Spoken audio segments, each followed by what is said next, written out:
నమస్తే అండి. క్యాబేజ్‌తో కూటు రెసిపీ చూపిస్తున్నాను. ఇది ఎక్కువగా తమిళనాడు, కేరళ సైడ్స్‌లో చేస్తూ ఉంటారనమాట. మేము కర్రీస్ చేస్తాం. పచ్చడి, పప్పు ఇంకా ఫ్రైడ్ రైస్‌లో వాటిల్లో వాడతాం. ఇంకా ఎక్కువ మంచూరియాలో యూజ్ చేస్తూ ఉంటాము. కాకపోతే ఇలా హెల్తీగా ఒకసారి ట్రై చేయండి. చాలా బావుంటుంది. ఇది మీకు అన్ని రకాల టిఫిన్స్‌కి ఉపయోగపడుతుంది. ఇడ్లీ, దోస, చపాతీ, రైస్ అన్నిటికీ వస్తుందనమాట. చాలా బావుంటుంది.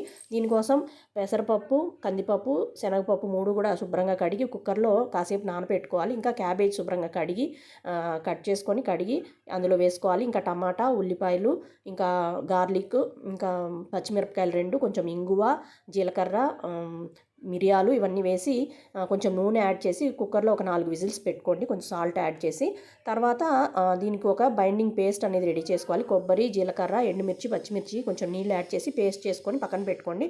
ఇంకా పోపు వేసి ఉడికించిన పప్పు అందులోకి యాడ్ చేసేసుకొని గ్రైండ్ చేసిన పేస్ట్ కూడా యాడ్ చేసి కొంచెం సాల్ట్ వేసి ఒక 10 నిమిషాలు ఉడికించి మీకు నచ్చిన టిఫిన్‌తో కానీ రైస్‌తో కానీ తినండి. చాలా బావుంటుంది.